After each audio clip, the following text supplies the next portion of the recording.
ఆయన మా కన్న తండ్రి, ఈ పరిశుద్ధ ఘనమైన నామానికి స్థుతులు స్తోత్రము తెలియజేసిన తండ్రి, కాలగర్భంలో కలిసిపోయిన వారితో మమ్మల్ని ఉంచకుండా మమ్మల్ని జ్ఞాపకం చేసుకొని మా ఆయుష్యాలను ఆరోగ్యాలను తండ్రి కాచి ఈ సాయంకాలం వేళ మరొకసారి తండ్రి మీ సన్నిధానానికి మా అందరినీ తీసుకొని వచ్చి సిద్ధపడిన మనసులతో మా అందరినీ కూర్చుండబెట్టినందుకు వందనాలు, కృతజ్ఞతాస్తులు తెలియజేసిన తండ్రి. మరి ఏ మాటల చేతనైతే తండ్రి మీరు మమ్మల్ని ఆదరించనై ఉన్నారో అట్టి మాటలను తండ్రి సూటిగాను స్పష్టంగాను బోధించుటకు తండ్రి అల్పుడున్న దీనుడు నన్ను జ్ఞాపకం చేసుకొని ఆత్మశక్తి చేత నన్ను బలపరిచి మా బ్రతుకులన్నీ వెలుగుంపబడినట్లుగా వాక్యం యొక్క లోతుల్లోకి మమ్మల్ని నడిపించవలసిందిగా ప్రాధేయపడుతూ వింటున్న మీ పిల్లలకు తండ్రి వినగలిగే చెవులను గ్రహించగలిగే మనస్సును వారికి అనుగ్రహించి వారి సర్వేంద్రియాలను తండ్రి వాక్యం వైపు లగ్నం చేసి ఆశతో ఆసక్తితో వాక్యాన్ని వినడానికి కృపను అనుగ్రహించవలసిందిగా వేడుకుంటూ మీ నామ మహిమార్థంగా మా బ్రతుకులకు దీవెనకరంగా ఈ ఆరాధన అంతటినీ పరిశుద్ధాత్మ దేవుని సహాయం చేత నడిపించవలసిందిగా వేడుకుంటూ క్రీస్తునామని ప్రార్థన వేడుకుంటాము పరమ తండ్రి, ఆమేన్. ప్రియులారా, మరి మానవ జీవితాన్ని గురించి ఆలోచన కలిగి ఉండవలసినటువంటి ప్రతి మనిషి ఇవ్వబడిన జీవితాన్ని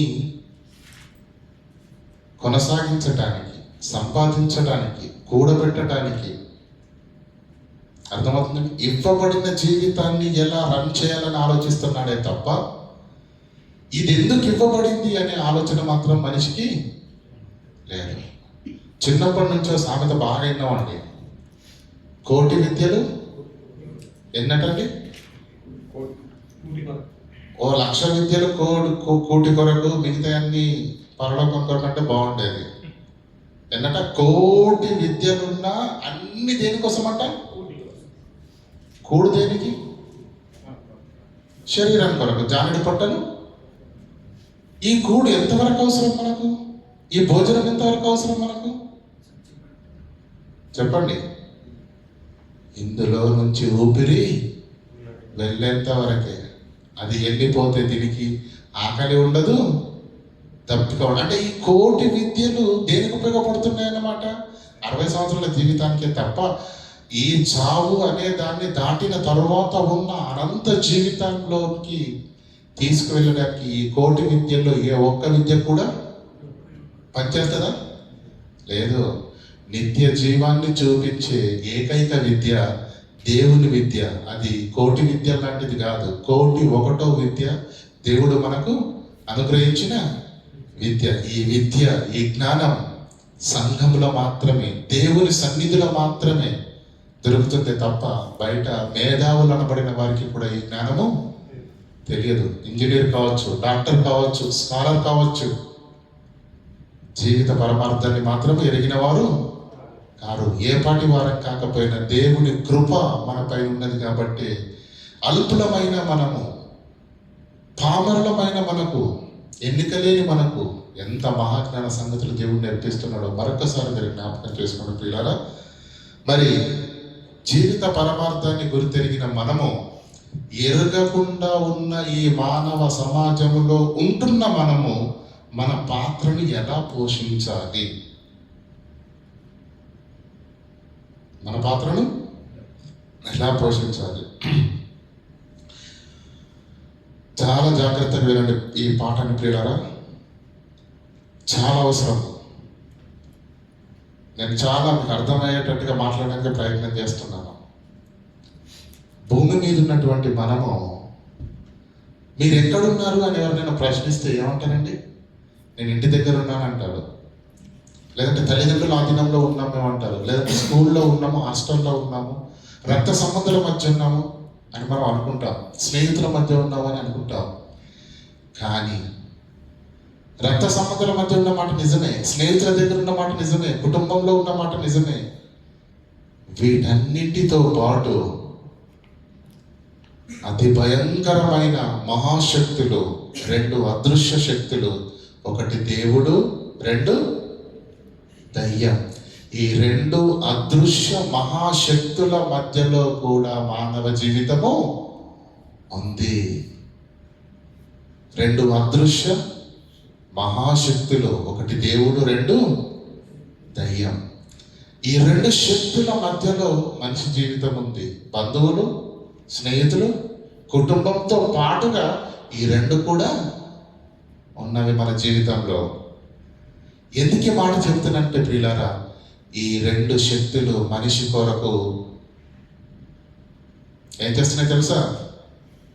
నాకే కావాలని సాతాను, నాకే కావాలని దేవుడు, ఇద్దరు హోరాహోరీ చేస్తున్నారు.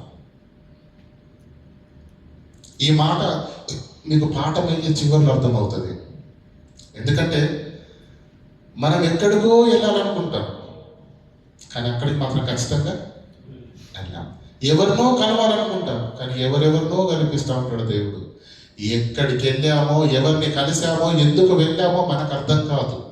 కారణం దేవుడు, దయ్యం అనే ఈ రెండు అదృశ్య మహాశక్తులు దేవుడు నిన్ను తన వైపుకు లాక్కోవాలని దేవుడు ప్రయత్నిస్తున్నాడు. అదే సమయంలో నిన్ను దేవునికి కాకుండా చేయాలని సాతాను కూడా ప్రయత్నిస్తుంది.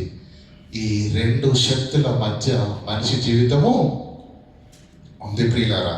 ఈ రెండు శక్తుల మధ్య మనిషి జీవితము ఉంది. ఎక్కడికో వెళ్తామండి, ఎక్కడికో వెళ్తాం. అసలు ఇక్కడికో చాలా మంది చెప్తూ ఉంటారు, అన్న నేను దుబాయ్కి వచ్చేవాడిని కాదు, నేను ఎక్కడికో వెళ్దాం అనుకున్నా. నువ్వు అనుకుంటే అయిపోద్ది ఏంటి? ఆయన ఉన్నాడు పైన ఆయన నిన్ను ఇక్కడికే రావాలని తీసుకొచ్చాడు. ఎందుకు? అర్థమవుద్ది, పాఠం చివరిలో మీకు అర్థమవుద్ది ఏమండి. కనుక జరుగుతున్న దాన్ని మనం ఒక్కసారి మనసు పెట్టి ఆలోచిస్తే పిల్లరా, సమస్తము మన క్షేమాభివృద్ధికే జరుగుతున్నదన్న సంగతి జ్ఞానం ఉన్న వాళ్ళు ఆలోచించగలుగుతారు. తెలుసు తెలుగో మాట్లాడతామండి, ఏం జరిగినా దేవుడు మన మంచిగా చేస్తాడండి అంటాం. 100% నిజం అది.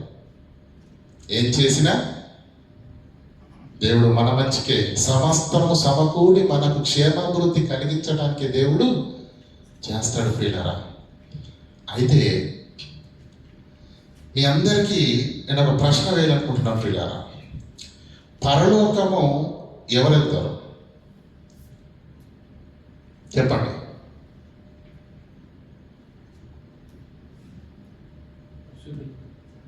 పరిశుద్ధులు వెళ్తారు. ఓకే, ఇంకా మాట్లాడాలి. మనం అందరము దేవుని పిల్లలము, జయించిన వారు వెళ్తారు. ఇంకా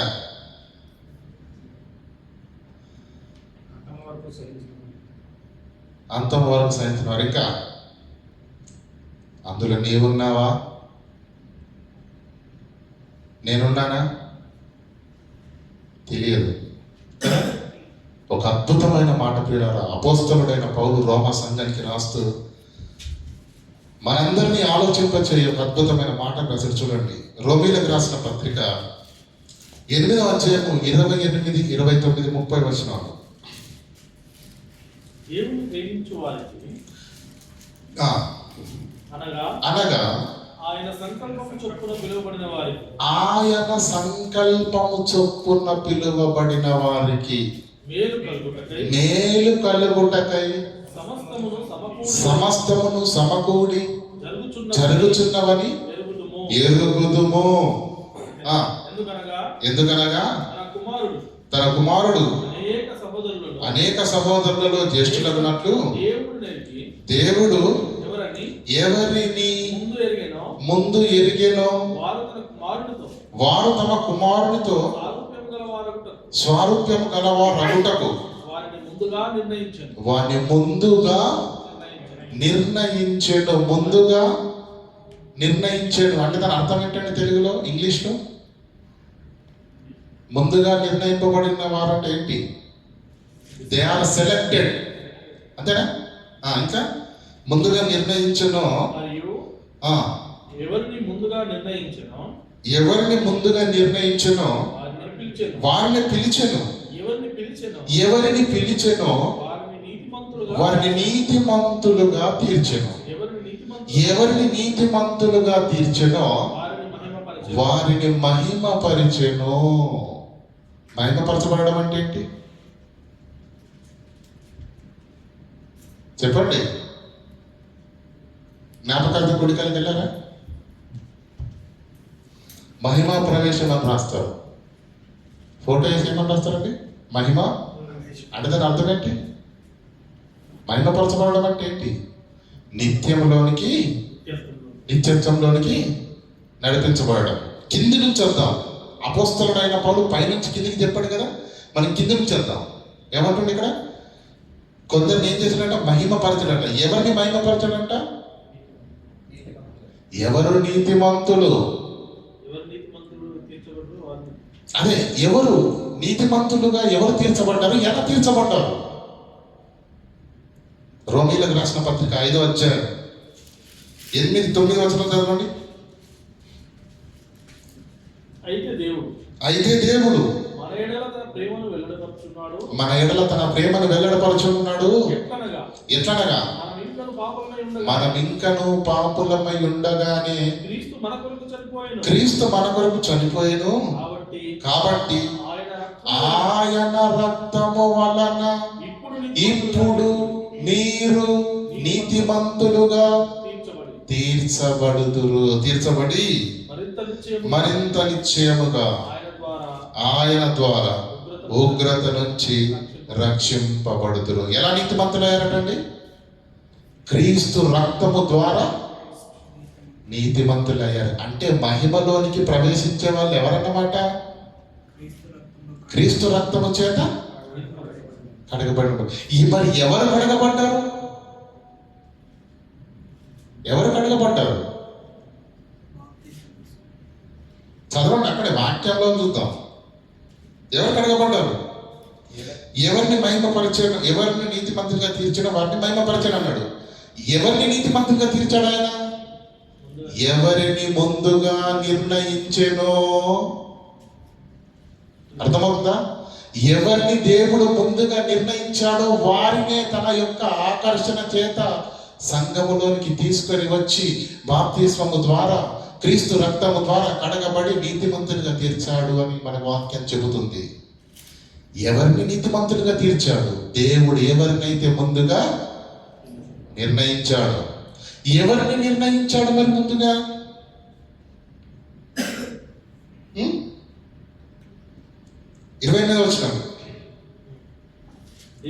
దేవుడిని ప్రేమించు వారిని అనగా, ప్రేమించడం అంటే నీకు అర్థమవుతుందో లేదో అని మరలా ఎక్స్ప్లెనేషన్ ఇస్తున్నాడు.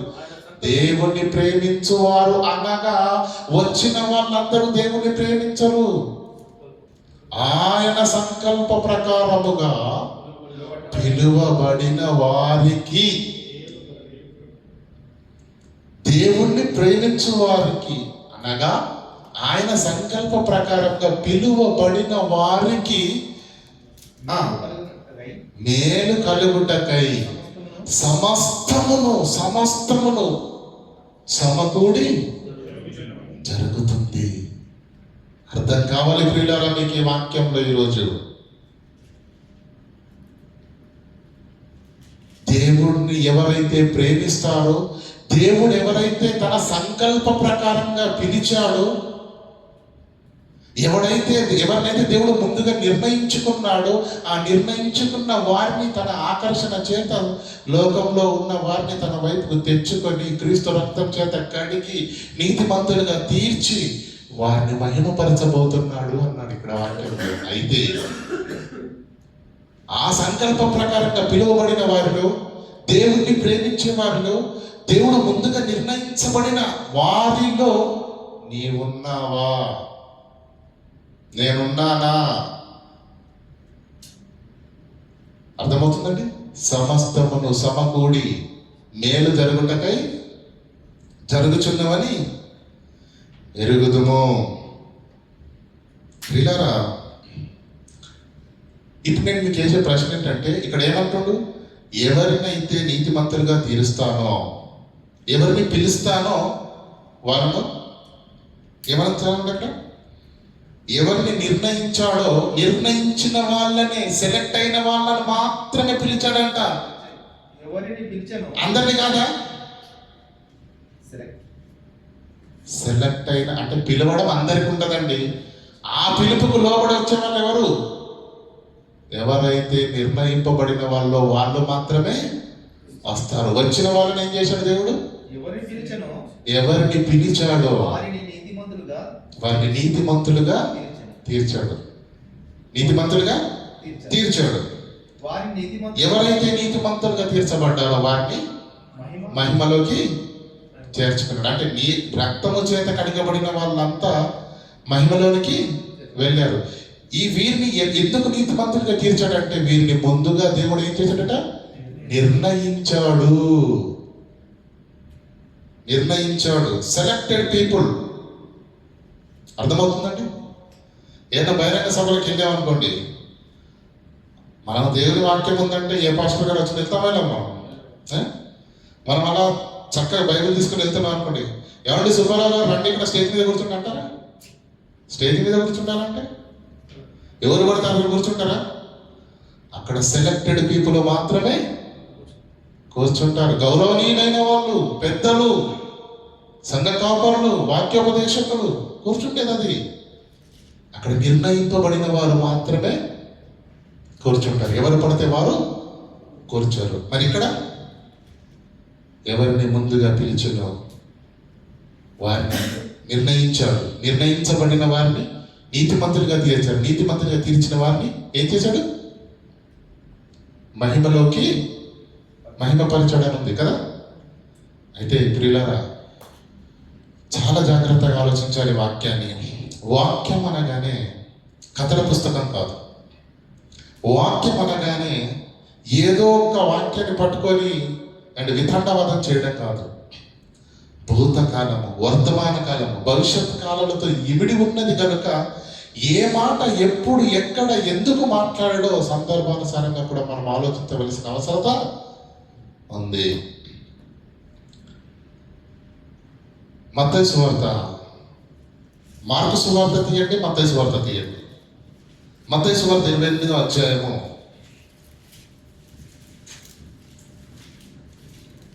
28వ అధ్యాయం చివరి వచనాలు చదవమన్నా. నేను మీకు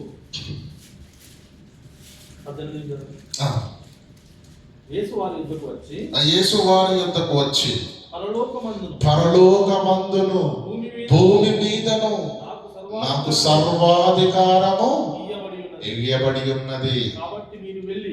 కాబట్టి మీరు వెళ్ళి సమస్త జనులను శిష్యులుగా చేయండి. ఇది నా చదువుతుంది మార్కు సువార్త 16వ అధ్యాయం 15వ వచనం.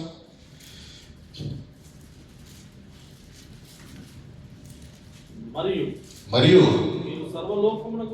రెండు ఒకటే సందర్భం అండి. రెండు సందర్భాలు ఒకటే. ఇక్కడ మత్తయి గారు రాశారు, అక్కడ మార్కు గారు రాశారు. రెండు సందర్భాలు ఒకటే. ఇక్కడ మార్కు గారు ఏమంటున్నారు? మరియు మీరు సర్వలోకానికి వెళ్ళి సర్వ సృష్టికి సువార్తను ప్రకటించండి. సర్వలోకానికి వెళ్ళండి, సర్వలోకానికి వెళ్ళండి, సర్వ సృష్టికి సువార్తను ప్రకటించండి. ఇక్కడేమంటున్నాడు? పరలోకమందును భూమి మీదను నాకు సర్వాధికారం ఇయ్యబడి ఉన్నది కాబట్టి మీరేం చేస్తారో తెలుసా? ఆ అధికారం కలిగిన నేను మీకు కూడా అధికారం ఇస్తున్నాను. అపోస్తలులారా, 11 మంది శిష్యులారా, నేను మీకు ఆ పవర్స్ ఇస్తున్నాను. మీరేం చేస్తారో తెలుసా? కాబట్టి మీరు వెళ్ళి సమస్త జనుల యొద్దకు వెళ్ళి సువార్తను, అదే కదండి రెండు సందర్భాల్లో ఉంది. ఎందుకు? ఎప్పుడైతే యేసుక్రీస్తు మృత్యుంజయుడై లేచాడో, భూమి మీదను పరలోకమందును సర్వాధికారము కలిగి ఉండగానే యేసుక్రీస్తు వేసిన మొట్టమొదటి ఆర్డర్ ఏంటి? సర్వలోకానికి వెళ్ళి సర్వ సృష్టికి. ఎందుకన్నాడు మాట? ఎందుకన్నాడు చెప్పండి?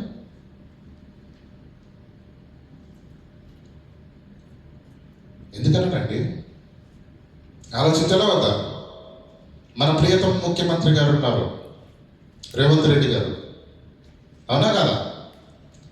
పవర్లో సైన్ చేశాడో లేదో, ఏమండి పదవి దానికి ఏమండి పదవి జాయినింగ్ దానిపైన సైన్ చేస్తారు కదా, ప్రమాణ స్వీకారం కాగానే ఫస్ట్ ఆర్డర్ ఏం చేశాడండి? అంటే అది రాష్ట్రంలో చాలా పీడితమైన సమస్యగా ఉన్నది కనుక విద్యుత్ విషయం కావచ్చు, రుణమాఫీల విషయం కావచ్చు, ఏమంటే ఉద్యోగాల విషయం కావచ్చు, టక్కమని చెప్పేశాడు. అంటే అప్పటి వరకు అది ఎలా ఉందన్నమాట, అది ఒక ప్రగాఢమైన సమస్యగా ఉన్నది కనుక అధికారంలోకి వచ్చి రాగానే ఫస్ట్ దాని గురించి మాట్లాడే తప్ప కులాసా కబుర్లు చెప్పలేదు. అదే ఈరోజు యేసుక్రీస్తు కూడా మృత్యుంజయుడే తిరిగి లేచిన తర్వాత మొట్టమొదటి మాట ఏమన్నాడు? మీరు సర్వలోకానికి వెళ్ళి సర్వ సృష్టికి సువార్తను. ఎందుకు ఈ మాట చెప్పాడో అర్థమవుతుంది మనకు. హెబ్రీయులకు రాసిన పత్రిక 1వ అధ్యాయం 1వ వచనం.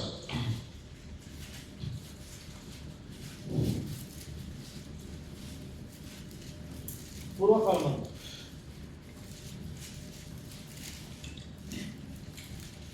అన్న చదవండి.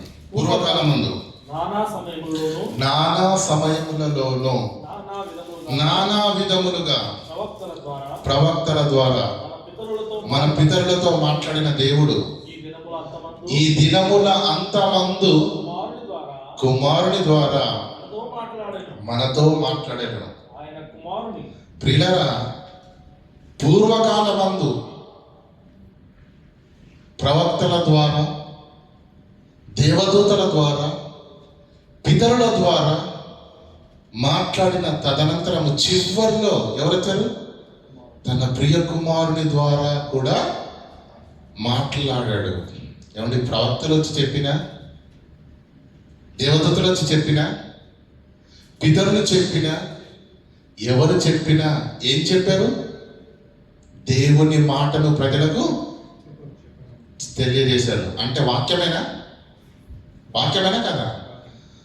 ఆ వాక్యాన్ని ప్రజలు పిడచెవిన పెట్టారు కనుక వాక్యమై ఉన్న దేవుడే ఆకారాన్ని ధరించుకొని భూమి మీదకి వచ్చి 33.5 సంవత్సరాలు ఈ భూమి మీద ఉండి వాక్యమై ఉన్న దేవుడే సాక్షాత్తు చెప్పిన 11 మంది మాత్రమే యేసుక్రీస్తు సంపాదించుకోగలిగాడే తప్ప మిగతా వాళ్ళు ఎవరు? కొన్ని లక్షల మంది విన్నారు యేసుక్రీస్తు మాటని, కానీ ఏ ఒక్కరు కూడా దాంట్లో నిలబడలేదు. యేసుక్రీస్తుకు బాగా అర్థమైపోయింది. ప్రారంభం నుంచి దేవదూతల ద్వారా మాట్లాడించాను, పితరుల ద్వారా మాట్లాడించాను, ప్రవక్తల ద్వారా మాట్లాడించాను. నేనే వాక్యమై ఉన్న దేవుడు నేనే వచ్చి చెప్పినా కూడా ఈ మానవ సమాజము వినడానికి ఇష్టము పడట్లేదు. 5 రొట్టెలు 2 చేపలు ఎంతమందికి తెలుసు? చిన్నప్పటి నుంచి వింటున్నాం. ఎంతమంది తిన్నారట? ఎంతమంది? ఇంచుమించు 5,000 మంది పురుషుల లెక్కని చెప్పారు. స్త్రీలు రావాలనుకున్నారు అక్కడికి కదా. స్త్రీలు పిల్లలను పక్కన పెట్టి పురుషులను లెక్క పెట్టారు. అంటే దాని అర్థం ఏంటి? దగ్గరగా ఒక 15,000 వరకు మంది ఈ అద్భుతం చేస్తే 15,000 మంది చూశారు, తిన్నారు. యేసుక్రీస్తు కష్టం వస్తే తిన్నారు, అరిగించుకున్నారు, వెళ్ళిపోయారు తప్ప యేసుక్రీస్తు దేవుని కుమారుడని, ఆయన భూమి మీదకి వచ్చాడని, ఆయన మాటల్లో ఉన్న మహాజ్ఞానము మన బ్రతుకులను వెలిగించేదని ఆనాటి సమాజము క్రీస్తు నోట వెంబటి వచ్చిన మాటలను మాత్రము స్వీకరించలేదు. యేసుక్రీస్తుకు అర్థమైపోయింది అందరూ మారతారన్న ఆశ దేవునికి కూడా లేదు. అందరి కొరకు కాదు, కానీ మీరు వెళ్ళండి, సర్వలోకానికి వెళ్ళి సర్వ సృష్టికి ఫైనల్ కాల్, సువార్తను ప్రకటించండి. ఎయిర్పోర్ట్లో ఫ్లైట్లో వచ్చేటప్పుడు మనం ఎక్కడన్నా షాపింగ్ చేస్తున్నాం అనుకోండి, పిలుస్తారు పేరు పెట్టి, అవునా కదా? ఫైనల్ కాల్ అంటారు. ఆ తర్వాత మళ్ళీ ఉలుకు ఉండదు, పలుకు ఉండదు. చేరుకోవాలి నువ్వు. సర్వలోకానికి వెళ్ళి సర్వ సృష్టికి సువార్తను ప్రకటించండి. నమ్మి బాప్తీసము పొందిన వాడు, విన్న వాళ్ళందరూ రక్షణ పొందుతారా? విన్న దాన్ని నమ్మిన వాళ్ళు, నమ్మి బాప్తీసం తీసుకున్న వాళ్ళు రక్షణ పొందుతారా? ఎందుకు పంపాడు? మీరు ప్రకటించాలి. వాళ్ళు వినాలి. విన్న వాక్యాన్ని బట్టి వాళ్ళు నమ్మడం నమ్మకపోవడం వారి యొక్క అది వారి యొక్క పరిస్థితి. నమ్మి బాప్తీసం పొందినవాడు అలాగే ఉంది కదంటే మార్పు 16:16 మీరు సర్వలోకానికి వెళ్ళి సర్వ సృష్టికి సువార్తను ప్రకటించండి. నమ్మి బాప్తీస్మము పొందినవాడు ఇతను రక్షింపబడాలంటే బాప్తీసం తీసుకోవాలనుకుంటే అతను నమ్మాలంటే ముందుగా వాక్యాన్ని వినుట వలన వాడు వినాలంటే క్రైస్తవుడు ఏం చేయాలి? ముందు వెళ్ళి ప్రకటించాలి, అంతే కదా. రక్షింపబడాలంటే బాప్తీసం తీసుకోవాలంటే అతనికి విశ్వాసం కలగాలంటే క్రీస్తుని గురించి అతను వినాలంటే క్రైస్తవుడు వెళ్ళి చెప్పాలి. సర్వలోకానికి వెళ్ళి సర్వ సృష్టికి మీరు సువార్తను ప్రకటించండి. నమ్మే వాళ్ళు కూడా లోకంలో ఉన్నారు, వారి కొరకు ఆరాట పడుతున్నాడే తప్ప దేవుడు ఇంకెవరి గురించి దేవుడికి చింతన లేదు. ప్రియులారా, అర్థం చేసుకుందాం. ఇంకా లోతుల్లోకి వెళ్ళి అపోస్తుల కార్యములు 13 నుంచి చదువుకుందాం. ఒక విశేషమైన సందర్భం ప్రియులారా, మనకు అర్థం కావాలి ఈరోజు. అపోస్తుల కార్యములు తర్వాత పౌలును అతనితో ఉన్న వారును ఓడెక్కి 13 అండి. అతనితో కూడా ఉన్నవారు ఓడ ఎక్కి పాపు నుండి బయలుదేరి పంపూలియాలో ఉన్న పెరిగేకు వచ్చింది. మీకు ఏమైనా గుర్తుందండి? పెరిగే అంటే మీకు ఏమైనా గుర్తుందా? కానాను ఊరు అంటే ఏమైనా గుర్తుందా? పోనీ కానాను ఊరు ఏం గుర్తుందండి? పెళ్లి విందులో యేసుక్రీస్తు ప్రభువు వారు చేసిన అద్భుతం. నీళ్ళు ఎప్పుడు వచ్చాయో ద్రాక్షరసం ఎప్పుడు మారిపోయింది ఎవరికి అర్థం కాలేదు. బితునియా అనగానే ఏదైనా మనకు అర్థం కావాలండి. బెత్లెహేం అనగానే ఏమర్థమవుతుంది మనకు? యేసుక్రీస్తు ఒక్కరిదేనా? అలా తాత లేడు? దావీదుది ఎక్కడ? దావీదుది కూడా బెత్లెహేమే. యెరూషలేము అనగానే దేవుని యొక్క మందిరం. బైబిల్లో ప్రియులారా, ఒక పేరు తీయగానే ఒక ఇన్సిడెంట్ మనకు గుర్తు రావాలి. తార్సు అనగానే ఏం గుర్తొస్తుంది మనకు? పౌలు గారి పుట్టినూరు. ఏమండి? అయితే ఇక్కడ ఏమన్నా పెర్గే అన్నాడు. పెర్గేలో ఏం జరిగింది? కొరింథీయులకు రాసిన పత్రిక గురించి చెప్పాను, ఎఫెసీయులకు రాసిన పత్రిక గురించి చెప్పాను, పౌలుకు బర్నబాకి ఏం జరిగిందో చెప్పాను. ఆ ఇద్దరి మధ్యలో ఉన్న వివాదానికి కారణం ఎవరు? మార్కు గారని చెప్పానా లేదా? కిందికి చదవండి, ఇప్పుడు అర్థమవుతుంది. అచ్చట ఎచ్చట పంపూలియాలో ఉన్న పెర్గేలో యోహాను అంటే ఎవరు? యోహాను అను మారు పేరు గల మార్కు విడిచిపెట్టి యెరూషలేమునకు తిరిగి వెళ్ళాను. ఇప్పుడు మనకు అది సంబంధం లేని విషయం కనుక ఎదురుకెళ్దాం. ఇంకా అప్పుడు వారు పెరిగే నుండి బయలుదేరి పిసిదియలో ఉన్న అంతియొకకు వచ్చి, ఎక్కడున్నారు ఇప్పుడు పౌలు అనే టీం? పిసిదియలో ఉన్న అంతియొకలో. ఇది చాలా ఇంపార్టెంట్, చాలా జాగ్రత్తగా వినండి. చదవండి. విశ్రాంతి దినమందు సమాజ మందిరంలోనికి వెళ్ళి కూర్చుండి ధర్మశాస్త్రమును చదివిన తరువాత సమాజ మందిరపు అధికారులు, సహోదరులారా, ప్రజలకు మీరు ఏదైనా బోధవాక్యము చెప్పవలనని ఉన్న ఎడల చెప్పుడని వారికి వర్తమానం చేశారు. ఎలా ఉంటుందండి పౌలు గారి పరిస్థితి? అవకాశం ఇస్తే ఆయన ఊరుకునే రకమా? మీరేదో ఆతురతతో ఉన్నారు, మీరేమైనా చెప్పాలనుకుంటే దేవుని వాక్యాన్ని ప్రజలకు వచ్చి చెప్పండి అనేసరికి అపోస్తలుడు అయిన పౌలు స్టార్ట్ చేసినటువంటి వాక్యాన్ని 26 వచనం చదవండి. సహోదరులారా, అబ్రహాము వంశస్థులారా, దేవునికి భయపడువారులారా, ఈ రక్షణ వాక్యము మన ఎందుకన్నాడు? అదే అపోస్తలుడైన పౌలు గారి బోధలో ఉన్నటువంటి ఏమండి తెలివి, యుక్తి. నేను కూడా యూదున్నే, నేను కూడా ఇశ్రాయేలీనే, ఈ రక్షణ వాక్యము మన యుద్ధకు పంపబడి ఉన్నది. యెరూషలేములో కాపురముండు వారును వారి అధికారులను ఆయననైనను, అయితే ఆయనను ఆయన ప్రవక్తల ప్రతి విశ్రాంతి దినమున చదవబడుతున్న ప్రవక్తల వచనములను గ్రహింపక ఆయనకు శిక్ష విధించుట చేత ఆ వచనమును నెరవేర్చిరి. ఆయన యందు మరణమును తగిన హేతు ఏది కనబడకపోయి, అంటే యేసుక్రీస్తు మరణానికి కారణం మీరే, మనమే. ఆయన ఎవరో గుర్తించక ఆయనను చంపేశాము అని మాట్లాడండి. 38వ వచనం చదవండి.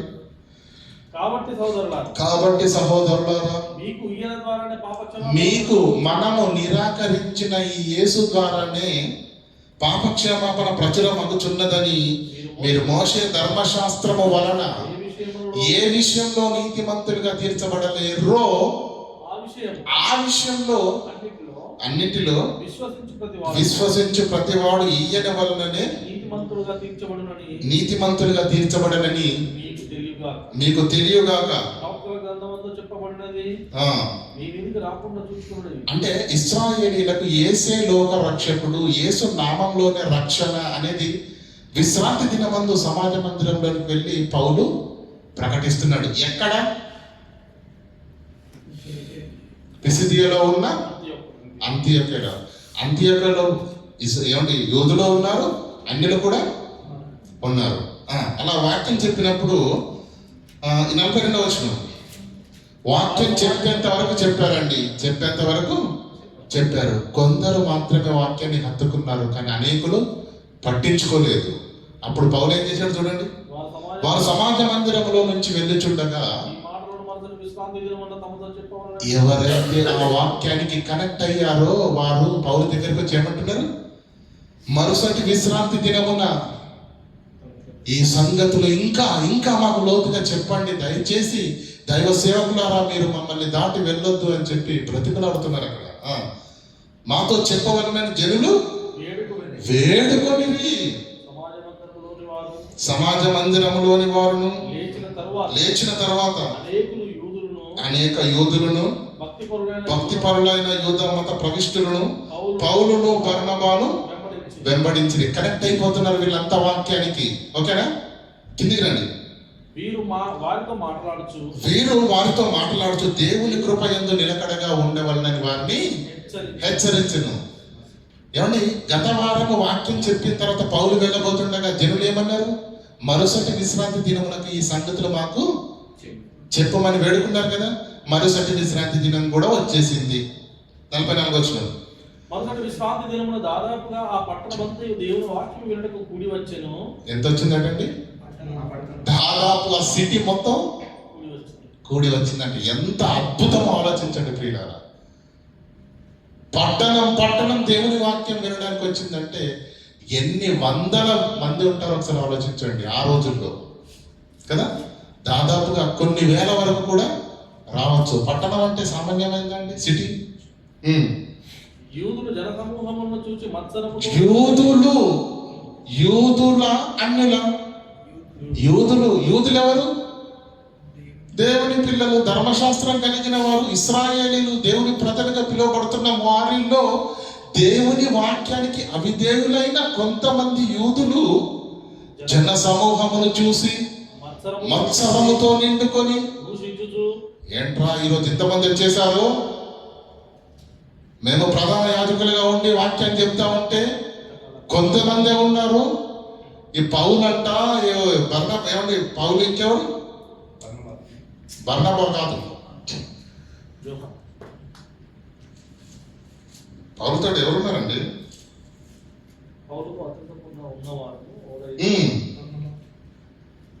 ఇంకా ఆ పౌలును బర్నబాను వెంబడించిరి, మొదటి ప్రయాణం కదా. ఓకే, పౌలును బర్నబా ఉన్నారు. వీరు ఉంటున్నప్పుడు చదవండి. వాళ్ళు ఏమంటున్నారంటే, మేము ప్రకటించినప్పుడు కొంతమంది వచ్చారు, ఈ పౌలు అంట ఎవడో బర్నబాన్ అంట ఎక్కడి నుంచో వచ్చేసరికి వీళ్ళు ఒక్కరోజు వాక్యం చెప్తే ఇంత ఫాలోయింగ్ ఏంట్రా నాయన, పట్టణం వచ్చేసింది అని చెప్పేసి యూదులు ఏం చేశారు, మత్సరముతో కుళ్ళుతో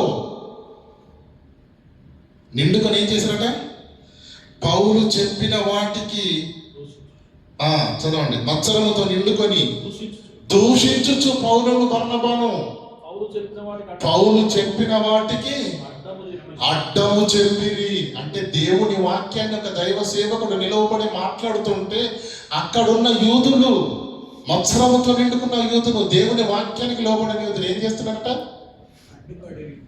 దూషించుచు పౌలు చెప్పిన వాటికి అడ్డము చెప్పిరి.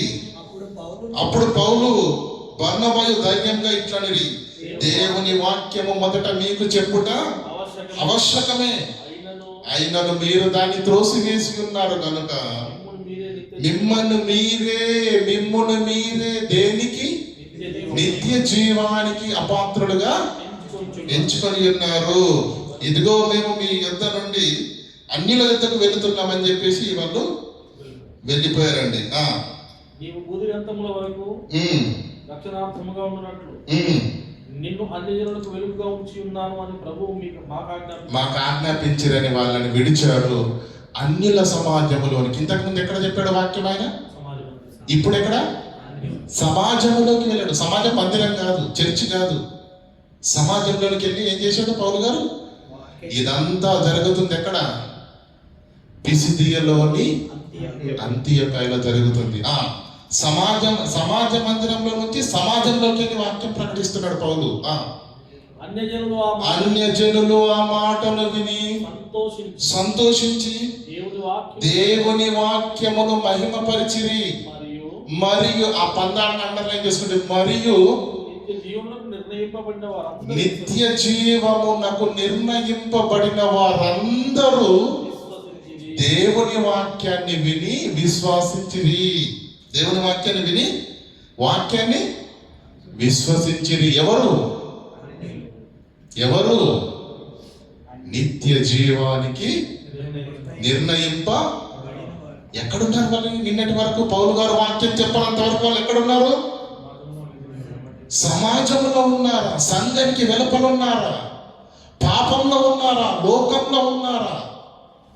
సంఘానికి వెలుపల, సమాజంలో, లోకములో, పాపములో కూడా ఎవరున్నారు? నిత్య జీవానికి నిర్ణయింపబడిన వారు ఉన్నారు. పౌలు అనే మహానాయకుడు పిసిదియలో ఉన్న అంత్యోక్యకు వెళ్ళగానే అక్కడ సమాజ మధ్యలో ప్రకటించినప్పుడు మత్సరంతో నిండుకున్న యూదులు ఎదిరించినప్పుడు, మిమ్మల్ని మీరే నిత్య జీవానికి అపాత్రులుగా ఎంచుకుంటున్నారని వారి ఎదుట వస్త్రములను దులిపివేసి సమాజంలోనికి వెళ్ళి వాక్యం ప్రకటిస్తే అన్యులు ఏం చేశారు? సంతోషించి దేవుని వాక్యాన్ని విని దేవుని వాక్యమును మహిమపరిచిరి. మరియు నిత్య జీవమునకు ఎవరు విన్నారో తెలుసా? ఎవరు వాక్యాన్ని మహిమపరిచారో తెలుసా? ఎవరు విశ్వసించారో తెలుసా? వారంతా నిత్య జీవానికి నిర్ణయింపబడిన వారు. నిత్య జీవానికి నిర్ణయింపబడిన వారందరూ విశ్వసించారు. ఇప్పుడు చూడండి, నన్ను అపోస్తలుడైన పౌలు సమాజంలోకి వెళ్ళకుండకపోతే, పిసిదియలో ఉన్న అంత్యోక్యకు వెళ్ళుండకపోతే, క్రీస్తు సువార్తను ప్రకటించకపోతే, నిత్య జీవానికి నిర్ణయింపబడిన వారు రక్షణలోకి వచ్చేవారా? చెప్పండి, మాట్లాడాలి.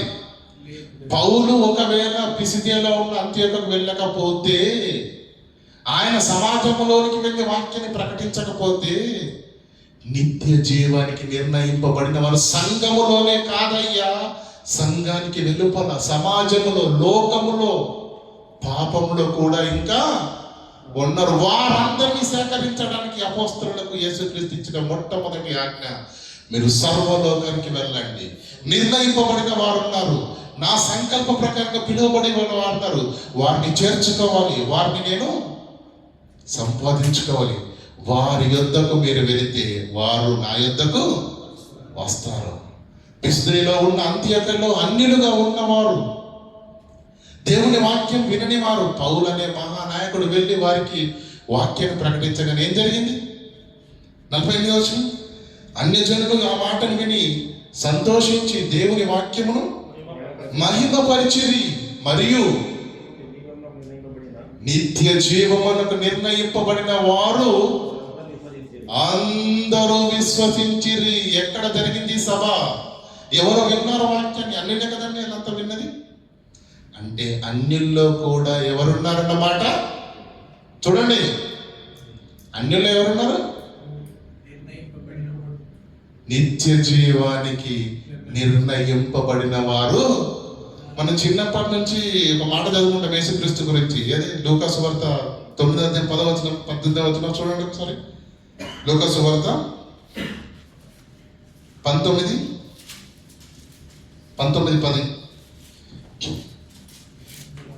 రక్షించిన దాన్ని వెతికి రక్షించుడు మనుష్య కుమారుడు వచ్చినాడు అతను చెప్పాడు. నశించిన దానిని వెతికి రక్షించుడు. వెదకి రక్షించడం అంటే నాకు అర్థం కాలేదు, మీరు చెప్పాలి. వెతకడం అంటే ఏంటి? పోలీసు దేన్ని వెతుకుతాడు చెప్పండి? దొంగలు కదా. పిల్లి ఎలకల్ని చాలా జాగ్రత్తగా పరిశీలిస్తూ వెతుకుద్ది. వెతకడం అంటే అదే. మరి ఇది మనకు అర్థమైతే మనుష్య కుమారుడు ఏం చేశాడట? నశించిన దానిన, నశించిపోయిన దానిన, నశించుచున్న దాన్ని వెతుకు రక్షించుటకు, వెతికి వెతికి వెతికి వెతికి వెతికి రక్షించటానికి యేసుక్రీస్తు భూమి మీదకి వచ్చాడు. నశించినది ఏంటండి?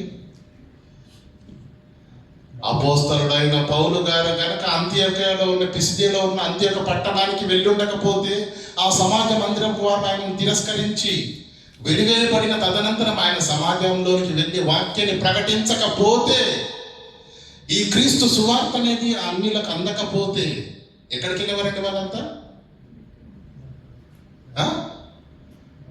లోకములో పాపములో నశించిపోతున్న ఆత్మలు, నిర్ణయింపబడిన ఆత్మలు కూడా ఉన్నాయి. ఆ నిర్ణయింపబడిన ఆత్మలను వెతికి వెతికి వెతికి రక్షించటానికి యేసుక్రీస్తు ప్రభువు వారు ఈ భూమి మీదకి అందరినీ పిలిచాడు. అది వేరే విషయం, స్పెషల్. యేసుక్రీస్తు గురి అంతా దేని మీద ఉందో ఈరోజు మనకు అర్థమైపోద్ది. నశించిన దానిని వెతికి రక్షించుటకు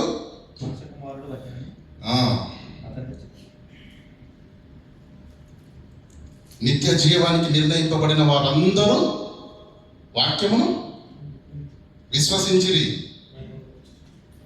కదండి. నిత్య జీవానికి నిర్ణయింపబడిన వారు.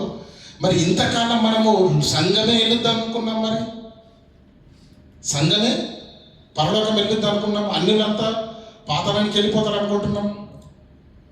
అవునా కదా? కానీ ఈరోజు మీరందరూ గుర్తుంచుకోవాల్సిన విషయం ఏంటో తెలుసా? సంఘములో ఉన్న వాళ్ళు ఎంతమంది పరలోకం వెళ్తారో అది వేరే విషయం, తర్వాత మాట్లాడతాం దాని గురించి. కానీ దేవుని రాజ్యానికి, నిత్య జీవానికి చేరేవారు సంఘము వెలుపల కూడా ఉన్నారు. సమాజములో, లోకములో, పాపములో దేవుని వాక్యము వినబడక, క్రీస్తు స్వరము వినబడక అవి ఎక్కడో తిరుగుతున్నాయండి గొర్రెలు. యోహాను సువార్త 10వ అధ్యాయం 27-28 వచనాలు.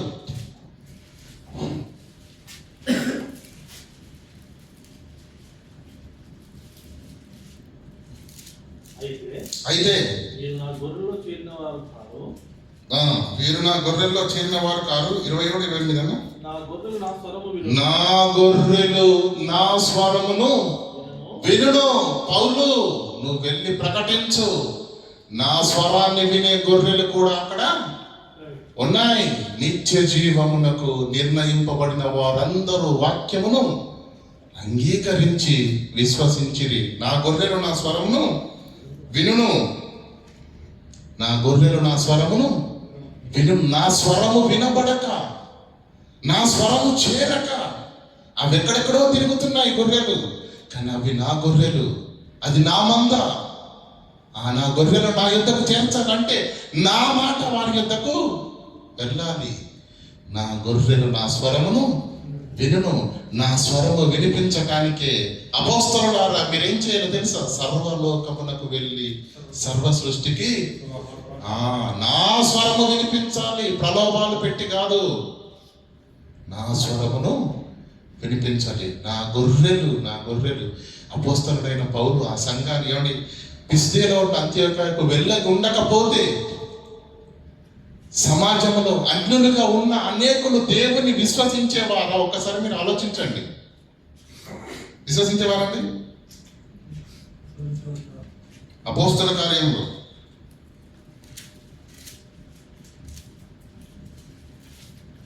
చూడండి ఒకసారి 8వ అధ్యాయము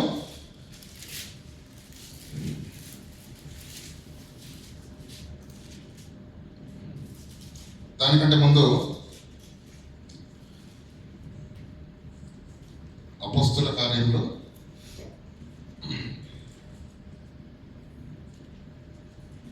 14వ అధ్యాయం చదువుతామండి. 14వ అధ్యాయము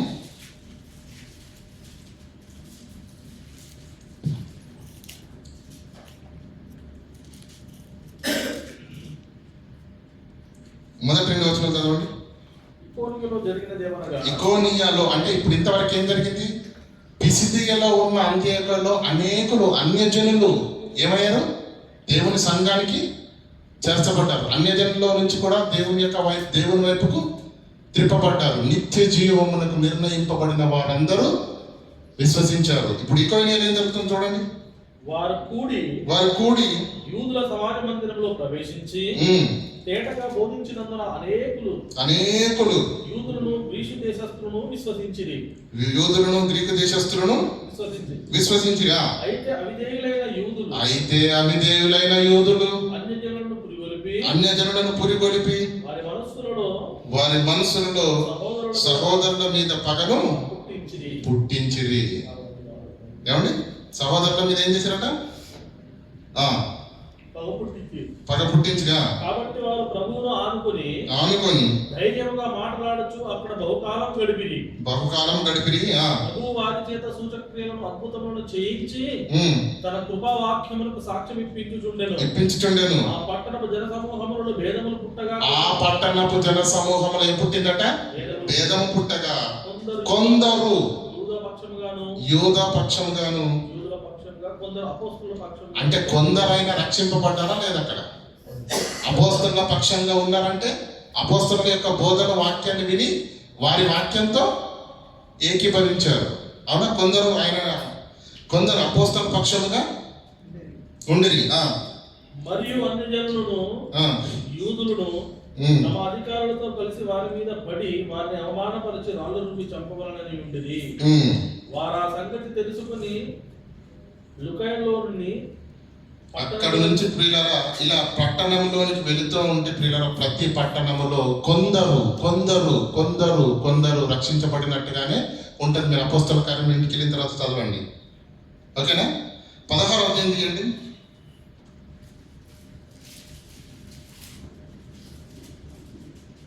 16వ అధ్యాయం 6వ వచనం చదవండి. ఆసియాలో వాక్యము చెప్పకూడదని పరిశుద్ధాత్మ దేవుడు వాక్యము చెప్పకుండా ఎందుకు ఆటంకపరిచాడంటారు? ఎందుకు ఆటంకపరిచాడండి? ఆసియాలో వాక్యము చెప్పకూడదని పరిశుద్ధాత్మ దేవుడు వారిని ఆటంకపరిచి మీరు వెళ్ళడానికి వీల్లేదు అని ఆటంకపరిచి పృథ్వియా గలతీయ ప్రదేశముల ద్వారా వెళ్ళిరి. మూసియా దగ్గరికి వచ్చి బితూనియాకు వెళ్ళుటకు ప్రయత్నం చేసిరి గాని యేసు యొక్క ఆత్మ వారిని వెళ్ళనియలేదు. ఎందుకు వెళ్ళనివ్వట్లేదు? ఎందుకు అడ్డుకుంటుంది? ఎందుకు ఆటంకపరుస్తుంది?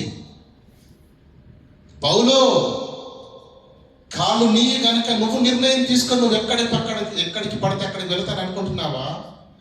నిత్య జీవానికి నిర్ణయింపబడిన వారు ఎక్కడున్నారో నాకు తెలుసయ్యా. నేను చెప్పినట్టు నువ్వు వెళ్ళాలి. నువ్వు ఆశయాలకు వెళ్తామని నువ్వు అనుకుంటున్నావు. నో, జ్ఞాపకం నా దగ్గర ఉంది. నిర్ణయింపబడిన వారు ఎక్కడున్నారో నాకు తెలుసు. వారి యొద్దకి నిన్ను పంపుతున్నాను. ఎక్కడికి వెళ్ళమన్నదండి? పృథ్వియా ప్రాంతం ద్వారా వెళ్ళి ఎక్కడికి వెళ్ళారండి? మూసియకు వచ్చి బితునియకు వచ్చారు. తర్వాత ఏం చేశారు? యేసు యొక్క ఆత్మ వారిని వెళ్ళనీయలేదు. పౌలు వెళ్ళాల్సిందంట కాదయ్యా, నేను చెప్తాను నువ్వు వెళ్ళాలో. రాత్రి పడుకున్నాడు హ్యాపీగా. ఏమొచ్చింది? దర్శనం. అప్పుడు మాసిదోనియా దేశస్థుడు అక్కడ నిలిచి, నీవు మాసిదోనియాకు వచ్చి మాకు సహాయం చేయమని తనను వేడుకున్నట్టు రాత్రి వేళ పౌలు నాకు దర్శనము కలిగెను. అతనికి ఆ దర్శనం కలిగినప్పుడు వారికి సువార్త ప్రకటించటానికి దేవుడు మమ్మల్ని పిలిచాడని ఆ దర్శనము ద్వారా గ్రహించుకొని అపోస్తలుడైన పౌలు వెంటనే మాసిదోనియాకు బయలుదేరుటకు యత్నం చేశాడు. ఆసియాకి వెళ్ళలేదా? అటు కాదయ్యా, నీ రూటు ఇటెల్లో నిత్య జీవమునకు నిర్ణయింపబడిన వారు ఉన్నారు, వారందరూ నాకు కావాలి. వారి యొద్దకు వెళ్ళి నువ్వు ప్రకటించు, నా గొర్రెలు నా స్వరమును వింటాయి, నా యొద్దకు వస్తాయి. నువ్వు నేను చెప్పినట్టు వెళ్ళాలి. ఏం చేశారని? త్రోయకు వచ్చి ఓడ ఎక్కి తిన్నగా సముద్రకేకును మరునాడు నెపోలియను అక్కడి నుండి ఫిలిప్పికి వచ్చి తిని మాసిదోనియా ఆ ప్రాంతమునకు అది ముఖ్య పట్టణమును రోమియుల ప్రవాస స్థానమునై ఉన్నది. ఎక్కడికి వచ్చారండి ఇప్పుడు? మొత్తానికి ఫిలిప్పికి వచ్చారు. అవునా? ఫిలిప్పికి వచ్చి రాగానే సముద్ర తీరమున సమాధ మందిరం లేదు కాబట్టి సముద్ర తీరంగా దేవుని పిల్లలు ఉంటారేమో వెళ్ళారు. అలా మాట్లాడుతుండగానే లూదియా అనే ఒక స్త్రీ యొక్క హృదయమును దేవుడు తెరిచాడు. వెంటనే ఏమైందండి? లూదియా కుటుంబం అంతా దేవుని యొక్క రక్షణలోనికి వచ్చేసింది. అంటే ఫిలిప్పిలో కూడా ఏం జరుగుతుంది? దేవుని యొక్క పని జరుగుతుంది. నిత్య జీవమునకు నిర్ణయింపబడిన వారు దేవుని వైపు త్రిప్పబడుతున్నారు, సంఘములోకి చేర్చబడుతున్నారు, దేవుని వైపు నడిపింపబడుతున్నారు. దాని తర్వాత భూతోను అని దయ్యం పట్టిన చిన్నది 16వ వచనం. మేము ప్రార్థన కొరకు వెళ్ళుచుండగా భూతోను దయ్యం పట్టినదై సోదెప్పుడు ఏమండి? ఆ బిడ్డను కూడా యేసుక్రీస్తు పని గంటుకొని వెళ్ళి రక్షించాడంటే నిత్య జీవమునకు నిర్ణయింపబడిందన్న సంగతి యేసుక్రీస్తుకు బాగా తెలుసు. వెతికి వెతికి రక్షిస్తూనే ఉన్నాడు. ఇంకా ఎక్కడికి వెళ్ళారండి? చెరసాలకి వెళ్ళారు.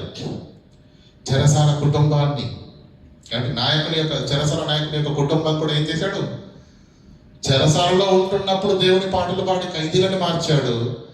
చెరసాల నాయకుడిని తెల్లవారేంత వరకు కూడా వెయిట్ చేయకుండా రాత్రికి రాత్రి ఏం చేసేసాడు? దేవుని యొక్క ఆత్మ వారిని వెళ్ళనీయలేదు. పౌలును బర్నబాను నడిపిస్తున్నది దేవుని ఆత్మ. నిత్య జీవమునకు నిర్ణయింపబడిన వారు లోకంలో చెదిరి ఉన్నారు. వారి యొద్దకు వెళ్ళి వెతికి వెతికి వెతికి వారిని వాక్యం ప్రకటించి దేవునిలోనికి, రక్షణలోనికి, సంఘంలోనికి నడిపిస్తూ ఉన్నాడు అపోస్తలుడైన పౌలు. దేవుని చేతిలో ఒక పనిముట్టుగా, ఒక సాధనంగా అపోస్తలుడైన పౌలు వాడబడుతున్నాడే తప్ప తన సొంత తెలివితోటనే జ్ఞానంతోటో కాదు ప్రియులారా. కాదు. తర్వాత చెరసాలలో నుంచి బయటికి వెళ్ళిపోయారు కదండి వాళ్ళు. తర్వాత 17వ వచనం చదవండి. తెస్సలోనికకు వచ్చిరి 17వ మొదటి వచనం. వారు అంపొలి అపోలోనియ పట్టణంలో మీదకి వెళ్ళి అక్కడ యూదుల సమాజ మందిరం ఒకటి ఉండేను. కనుక పౌలు తన వాడుక చొప్పున సమాజపు వారి వద్దకు వెళ్ళి క్రీస్తు శ్రమపడి మృతుల నుండి లేచిననియు అవశ్యకమనియు నేను మీకు ప్రచురము చేయుచున్న యేసే క్రీస్తు అయి ఉన్నాడని లేఖనంలో నుండి దృష్టాంతములు విప్పి చెప్పుచు వారితో 3 విశ్రాంతి దినములు తర్కించుచుండెను. కొందరు, అందరు కాకపోయినా కొందరిని ఏం చేశాడు ఈయన? కొందరిని సంపాదించుకున్నాడు. భక్తి పరులకు గ్రీకు దేశస్తులు చాలా మంది గణిత గల స్త్రీలు అనేకులు ఒప్పుకొని పౌలు సీలతోటి కలిసి, అంటే పౌలు సీలని చెప్పిన వాక్యము కరెక్టే, మన మధ్య పుట్టినటువంటి యేసుక్రీస్తును రక్షకునిగా గుర్తించక, దేవుని కుమారునిగా గుర్తించక ఇశ్రాయేలమైన మనమే చంపేశాము అని వాళ్ళకు అర్థమైపోయింది. రక్షణ యేసు నామంలోనే దొరుకుతుంది తప్ప ఆకాశం కింద ఉన్న ఏ నామంలో దొరకదన్న సంగతి వాళ్ళకి బాగా అర్థమైపోయి పౌలు సీల చెప్పిన వాక్యంతో వారు ఏకీభవించారు. అయితే యూదులు మత్సరపడి మత్సరపడి పని పాటలు లేక తిరుగు కొందరిని తీసుకొని దుష్టులను వెంటబెట్టుకొని గుంపు కూర్చి పట్టణంలో అల్లరి చేయొచ్చు. అలా ఎప్పుడైతే పట్టణంలో అల్లరి చేశారో, యాసోను ఇంటి మీద పడ్డారో, అప్పుడు ఇక సహోదరులకు రక్షణ లేదు. ఆ మూర్ఖులు వీరిని చంపేస్తారని చెప్పేసి రాత్రికి రాత్రి పంపించేశారండి. పదవచనం చదవండి. వెంటనే సహోదరులు పౌలు శీలను బెరియకు పంపించేది. వారు యూదులు వచ్చి సమాజ మందిరంలో ప్రవేశించి వీరు దశలమికలో ఉన్న వారి కంటే గమనయుండరు కనుక ఆసక్తితో వాక్యం అంగీకరించి పౌలును శీలును చెప్పిన సంగతులను ప్రతి దినము లేఖనములు పరిశోధించుతూ వచ్చింది. అందుచేత వారు అనేకులు ఘనతగల గ్రీసు దేశస్తులైన స్త్రీలలోను పురుషులలోను చాలా మంది విశ్వసించిరి. అయితే బెరయలో కూడా పౌలు దేవుని వాక్యము ప్రచురించుచున్నాడని తెస్సలోనికలో ఉండే మత్సరముతో నిండుకున్న యూదులు తెలుసుకొని అక్కడికి వచ్చి జన సమూహములను కలవరపరిచి సహోదరులు కలవరపరిచిరి. అయితే ఇప్పుడు ఇక్కడ నుంచి బెరియా నుంచి కూడా పౌలు ప్రయాణం కావాల్సి వచ్చింది. ఎందుకంటే అన్యజనులు వచ్చి అల్లరి చేస్తున్నారు. మత్సరంతో నిండుకున్న యూదులు పౌలు మీదకి అనేకులను రెచ్చగొడుతూ ఉన్నారు. అక్కడి నుంచి ఎటు వెళ్ళారండి? ఏథెన్స్కి వెళ్ళారా? ఏథెన్స్కి వెళ్ళాడండి పౌలు. ఏథెన్స్కి వెళ్ళి అక్కడ కూడా దేవుని యొక్క వాక్యాన్ని ప్రకటించి 33 వచనం చదవండి. 32-33. ఏథెన్స్ లో మృతుల పునరుత్థానాన్ని గురించి, చనిపోయిన తర్వాత మనిషి తిరిగి బ్రతుకుతాడు. ఒక చెట్టును చూడండి, ఒక సీతకొక చిలకను చూడండి అని ప్రకృతిలో ఎన్నింటినో చూపించి మృతుల పునరుత్థానాన్ని గురించి ఏథెన్స్ లో మాట్లాడండి. అయితే ఏం జరిగింది? వారు విన్నప్పుడు కొందరు అపహాస్యం చేశారట. దేవుని వాక్యం విన్న తర్వాత ఏం చేశారట? అపహాస్యం అంటే చెప్పండి. మన భాషలో మాట్లాడాలంటే పౌరు వాక్యం చెప్పేస్తున్నాడు అనుకోండి, కింద కూర్చొని ఏమన్నారంట? నాయన జోకులు చేస్తున్నారు, రా బాబు చనిపోయిన వాళ్ళు వేస్తాడంట అని అపహాస్యం చేశారంట. మృతుల పునరుత్థానాన్ని అర్థం చేసుకోలేదు వాళ్ళు. అయితే కొందరు దీనిని గూర్చి నీవు చెప్పున్నది అయితే వారిలో అలా ఉండగా పౌలు వారి మధ్య నుండి వెళ్ళిపోయాను. అయితే కొందరు మనుషులు పౌలు గారిని హత్తుకొని విశ్వసించిరి. అంటే అపోస్తలుడైన పౌలు గారిని ఏథెన్స్ పట్టణానికి పరిశుద్ధాత్మ దేవుడు ఎందుకు నడిపించాడో తెలుసా? అందరి కొరకు కాదు, ప్రకటించడం మాత్రం అందరి కొరకే. కానీ దాన్ని విన్నది ఎంతమంది? కొందరు విని దేవుని వాక్యాన్ని హత్తుకొని అక్కడి నుంచి ఎక్కడికి వెళ్ళారండి? అక్కడి నుంచి ఎక్కడికి వచ్చారండి? కొరింథీకి వచ్చారా లేదా? కొరింథీకి వచ్చారు. డైరెక్ట్ గా మనం ఎక్కడికి వెళ్దాం అంటే 5వ వచనం చదవండి. 18. సీల తిమోతి. అంటే ఎప్పుడైతే సీల గారు తిమోతి గారు ఎక్కడ బెరియలో ఉండిపోయారు, ఏథెన్స్కి ఒక్కడు వెళ్ళాడు పౌలు గారు. ఏథెన్స్ నుంచి మృతుల పునరుత్థానం చెప్పేసరికి ఎవరు వినకపోయేసరికి ఏథెన్స్ మీదుగా డైరెక్ట్గా కొరింథీకి వచ్చాడు. ఒక్కడే ఉన్నాడు. ఆ ఒక్కడే ఉన్నప్పుడు అకుల ప్రిస్కిల్ల వాళ్ళు ఆయనకు తోడయ్యారు. కానీ కొన్ని దినములైన తర్వాత ఎవరు? తిమోతి, సీల తిరిగి ఎక్కడి నుంచి? మాసిదోనియా నుంచి ఎక్కడికి వచ్చారు? కొరింథీకి వచ్చినప్పుడు అప్పుడు స్టార్ట్ అవుతుంది సీన్. పౌలు వాక్యము బోధించుట యందు ఆతురతతోటి యేసే క్రీస్తుని యూదులకు దృఢముగా సాక్ష్యం ఉంచుచుండెను. ఏం చేస్తున్నారంట? యేసే క్రీస్తుని అపోస్తలుడైన పౌలు యూదులకు వాక్యాన్ని ప్రకటిస్తే వాళ్ళు ఏం చేస్తున్నారట? ఎదురాడి దూషించుచున్నారట. ఎదురాడి దూషించారంటే ఎంత హేళన మాటలు అని ఉంటారు ఒకసారి ఆలోచించండి. ఎంత హృదయాన్ని గాయపరిచే మాటలు అని ఉంటారో ఒకసారి ఆలోచించండి. దులుపుకొని మీ నాశనములకు మీరే ఉత్తరవాదులు. అంటే ఇక్కడ ఇప్పటి వరకు ఎక్కడ జరిగింది అనమాట వాక్యం? అది సమాజ సమాజ మందిరంలో వాక్యం ప్రకటింపబడుతుంది. ఎప్పుడైతే వారు వినకుండా ఎదురాడి పౌలు గారిని దూషిస్తున్నారో అప్పుడు పౌలు ఏమంటున్నాడు? మీ నాశనం మీరే ఉత్తరవాదులు, నేను నిర్దోషిని. ఇక మీదట నేను అన్య జనులకు యుద్ధకు వెళ్ళిపోదునని అపోస్తలుడైన పౌలు మెంటల్ గా ఫిక్స్ అయిపోయాడండి. ఇంకా వీళ్ళకు వాక్యం చెప్పడం నా వల్ల కాదు.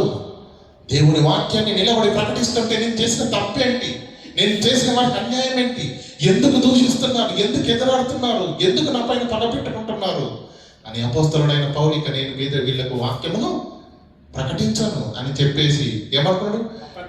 మీ వస్త్రములను దులిపివేసి మీ నాశనములకు మీరే ఉత్తరవాదులు అని చెప్పేసి అన్య జనుల యుద్ధకు వెళదామని మెంటల్ గా ఫిక్స్ అయ్యాడు. ఓకేనా? ఇప్పుడు ఏం జరిగింది?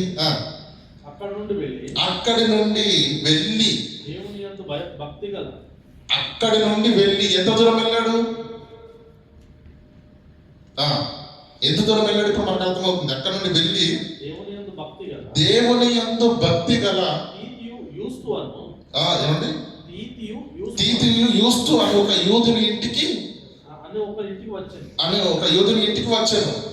అతని ఇల్లు సమాజ మందిరమునకు ఆనుకొనే. అంటే ఎంత దూరం వెళ్ళాడు చెప్పండి?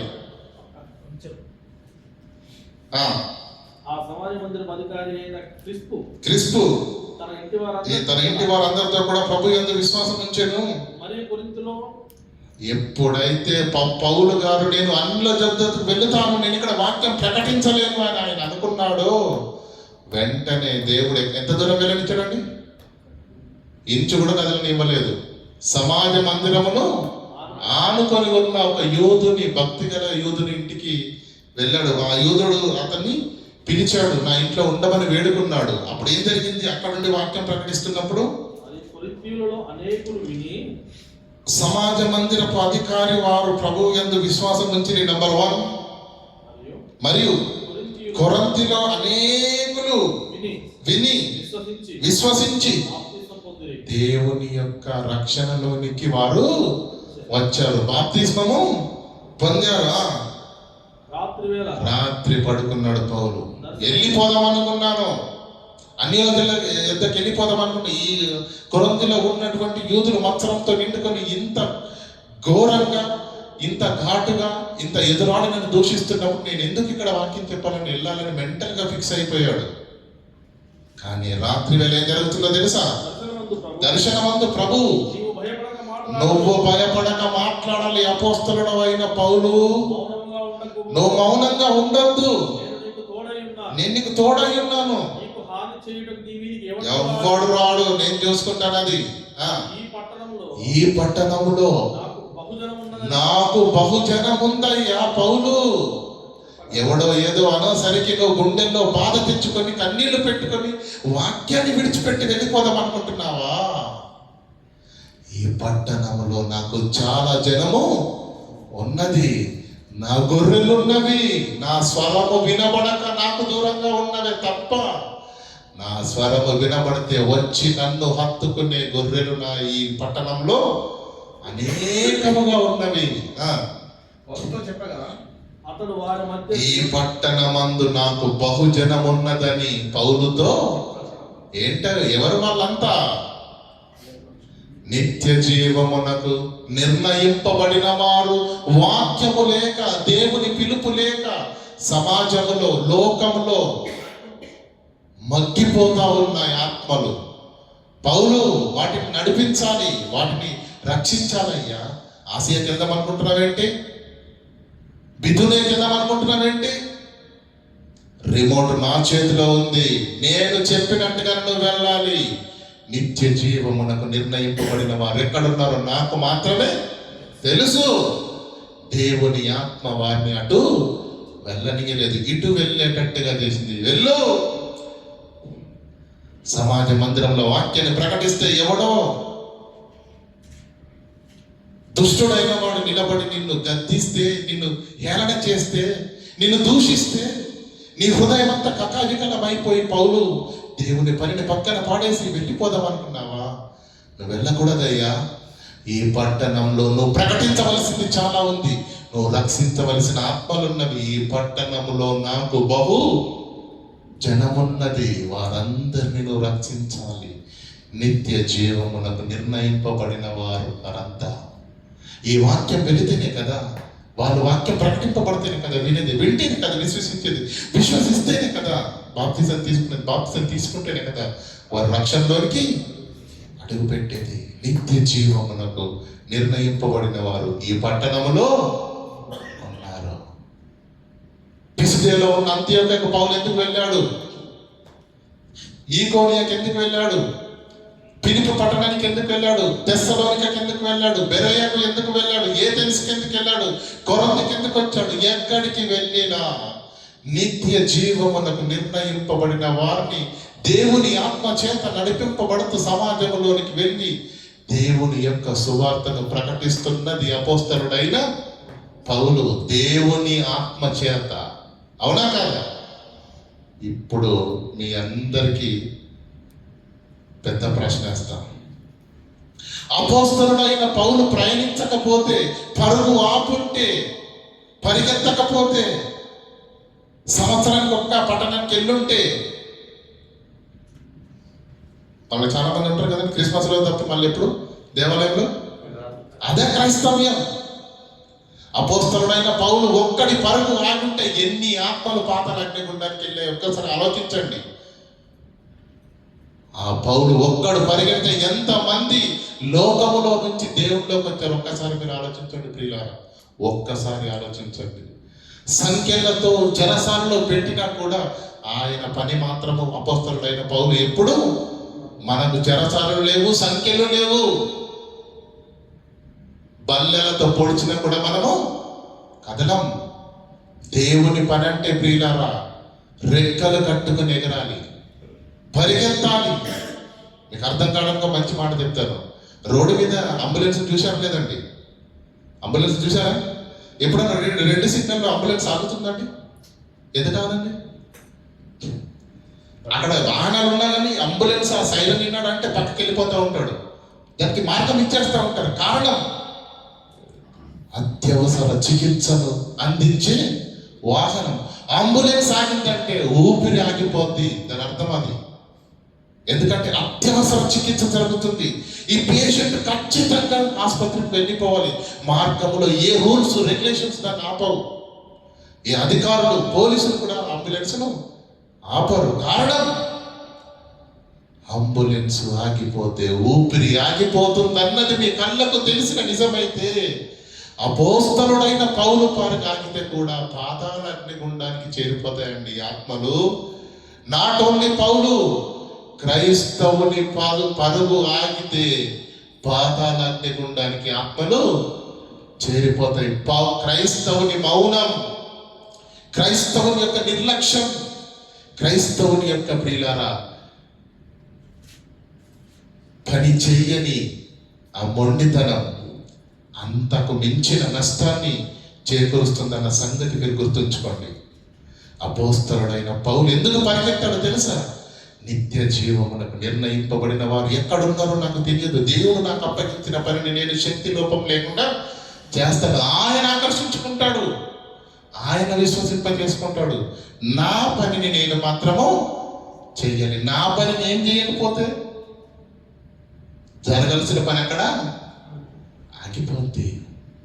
కనుక అంబులెన్స్ ఆగిపోతే ఎంత ప్రమాదమో, క్రైస్తవుడి పరుగు ఆగితే కూడా అంతకంటే ప్రమాదం.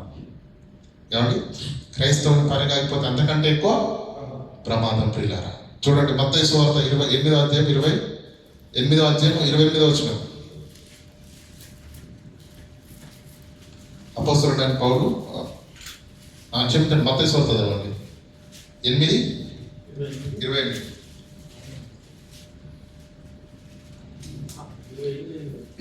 8:28 కన్నా ఆయన అద్దరునున్న యేసుక్రీస్తు ప్రభుల వారు అద్దరునున్న గదరేనీల దేశమును ఎందుకు వెళ్ళాడు?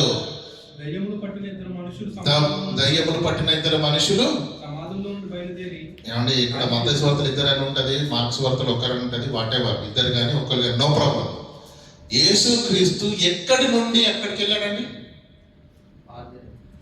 అద్దరినున్న గదరేనీల దేశంలో యేసుక్రీస్తు చేరగా దయ్యం పట్టిన ఒకడు దయ్యములు పట్టిన ఇద్దరు మనుషులు సమాధిలో నుంచి బయలుదేరి ఆయనకు ఎదురుగా వచ్చిరి. ఉగ్రులైనందున ఎవడును ఆ మార్గమున వెళ్ళలేకపోయాను.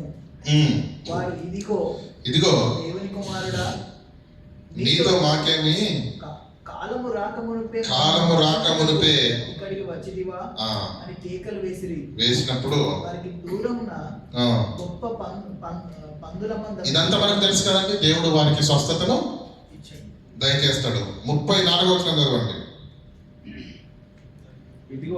దయ్యములు పట్టిన వారి సంగతి తెలిపిరి. దయ్యము పట్టిన వారి సంగతులు యేసుక్రీస్తు చేసిన స్వస్థత వల్ల వాడి లోపల దయ్యాలన్నీ పోయి వాడు మంచి వ్యక్తిగా వాడు కనిపిస్తున్నాడు. ఇదిగో ఆ పట్టణస్థులు యేసుని ఎదుర్కొని వచ్చి ఆయనను చూచి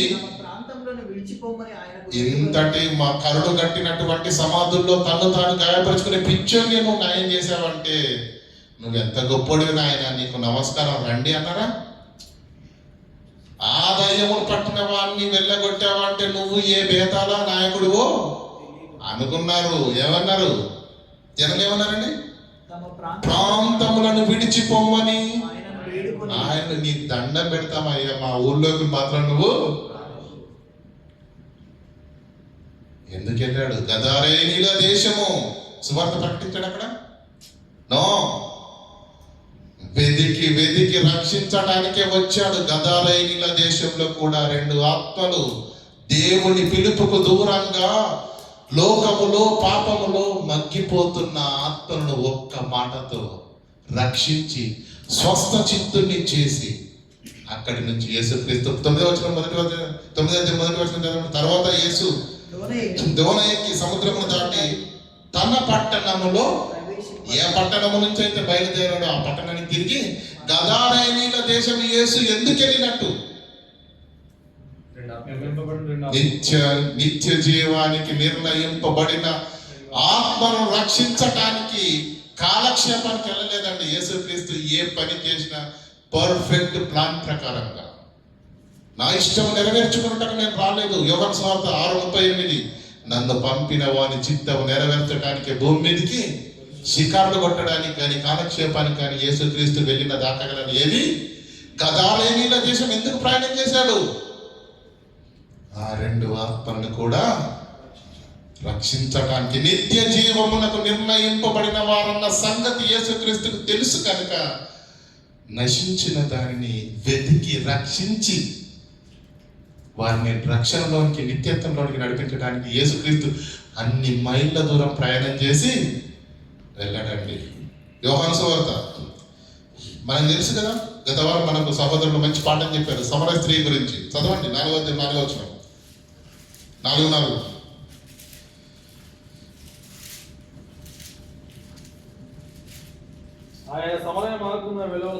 ఆయన సమరయ మార్గమున వెళ్ళవలసి వచ్చిందా గనుక యాకోబు తన కుమారుడైన యోసేపుకి ఇచ్చిన భూమి దగ్గర ఉన్న సమరయలోని సుకారను ఒక ఊరి దగ్గరికి వచ్చాను. అక్కడ యాకోబు బావి ఉండెను గనుక యేసు ప్రయాణమున అలసియున్న రీతినే ఆ బావి యొద్ద కూర్చుండెను. అప్పుడు ఇంచుమించు 12 గంటలైనప్పుడు మిట్ట మధ్యాహ్నము ఆ భయంకర సూర్య రశ్మిలో ఎందుకు కూర్చున్నాడు యేసుక్రీస్తు? నిత్య జీవమునకు నిర్ణయింపబడిన ఒక సమరయ స్త్రీ రాబోతుంది. ఆమె కోసమే అక్కడ యేసుక్రీస్తు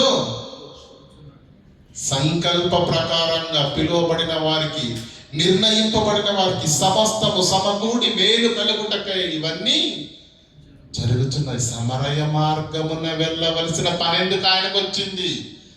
నిత్య జీవమునకు నిర్ణయింపబడిన సమరయ స్త్రీని యేసుక్రీస్తు రక్షించటానికి సమస్తము సమకూడి ఏమండి దేవుని కొరకు నిర్ణయింపబడిన వారికి మేలు కలుగుటకై సమస్తము సమకూడి జరుగుతున్నవి.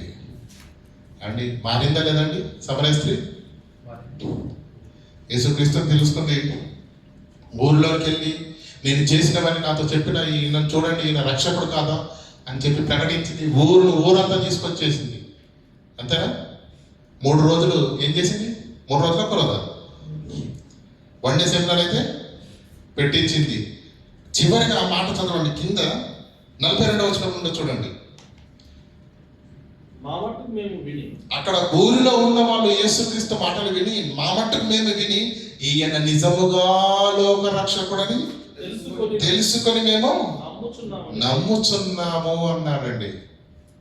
ఎంత అంటే ఒక్కటి ఏం చేసింది? ఎప్పుడైతే క్రీస్తు మాటల చేత ఆకర్షించబడి మారిపోయిందో వెంటనే దేవుని పనిలోకి దిగింది. వెంటనే ఏం చేసింది? ఊరందరికీ వాక్యమును ప్రకటించేసింది. ప్రియులారా, నిత్య జీవమునకు నిర్ణయింపబడిన స్త్రీ. ఇంకా మత్తయి సువార్త 19వ అధ్యాయం తీయండి. చిన్నప్పటి నుంచి సండే స్కూల్కి వెళ్ళినప్పటి నుంచి ఇదే నేర్చుకున్నాం మనం. చూడండి ఆ సందర్భం.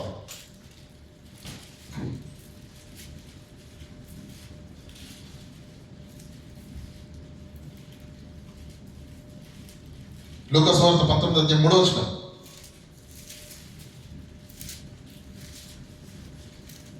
యేసు ఎవరో అని చూడగోరుడు గాని. ఇదంతా మనకు తెలుసు కదండి, జక్కయ్య గురించి సందర్భం కదా. ఏమంటామండి చిన్నప్పటి నుంచి? పొట్టి జక్కయ్య, అంతేనా? ఎరికో పట్టణంలో ప్రవేశించి దాని గుండా ఆయన సంచరించుచు ఎరికో పట్టణంకు ప్రవేశించి దాని గుండా పోవుచుండెను. సుంక గుత్తదారుడును ధనవంతుడైన జక్కయ్య పేరు గల ఒకడు యేసు ఎవరో అని చూడగోరి పొట్టివాడు అయినందున జనులు గుంపు కూడి ఉండుట వలన చూడలేక పోయాను. అప్పుడు యేసు అతడు ముందుగా పరిగెత్తి వెళ్ళి ఆయన చుట్టూ మేడి చెట్టు ఎక్కాడు.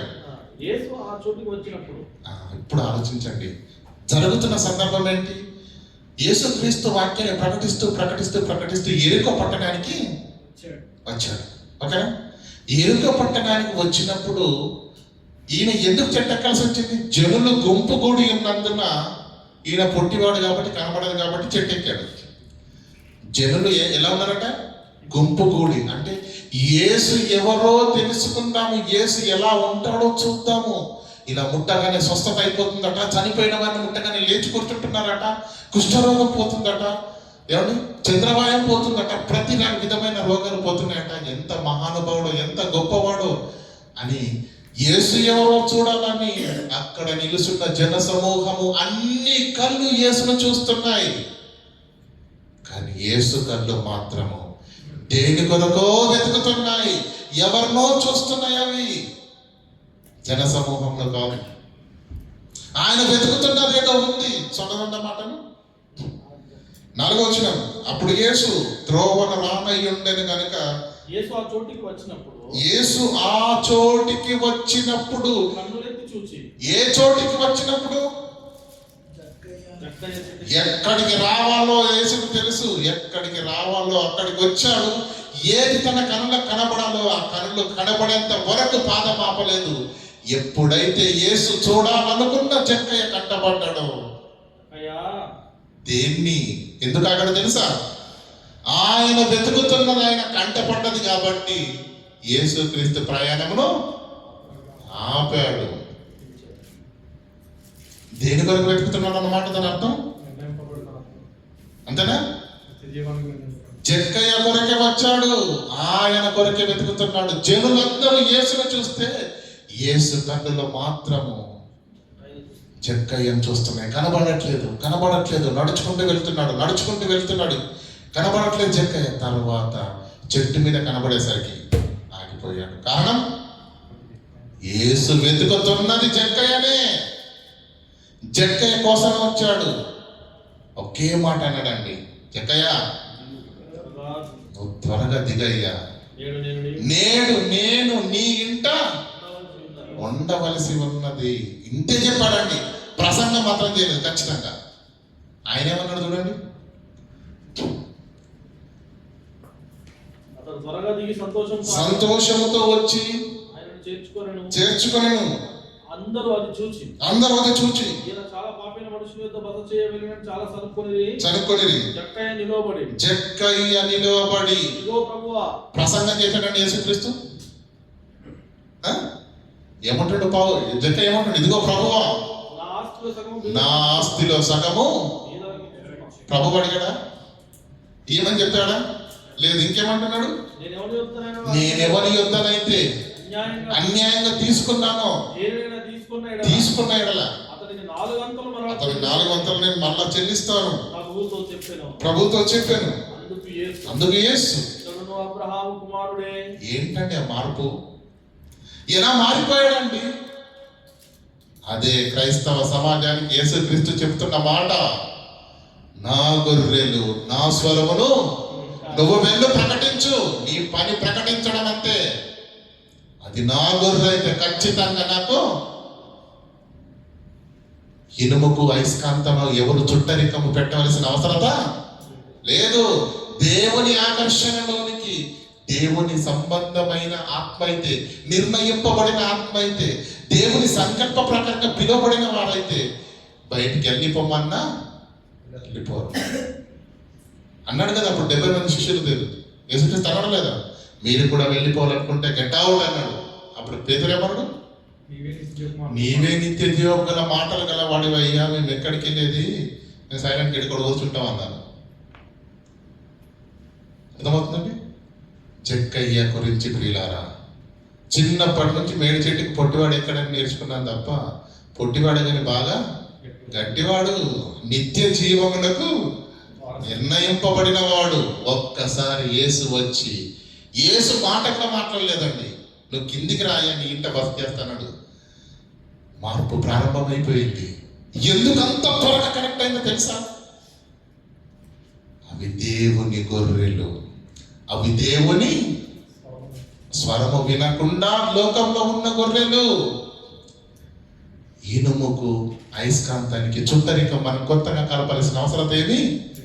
దేవుడు ఆకర్షించుకుంటున్నప్పుడు దేవుని ఆకర్షణలోకి వచ్చి ఒక్కసారి అలా పట్టేసుకుంటాయండి నిత్య జీవములకు నిర్ణయింపబడిన వారు.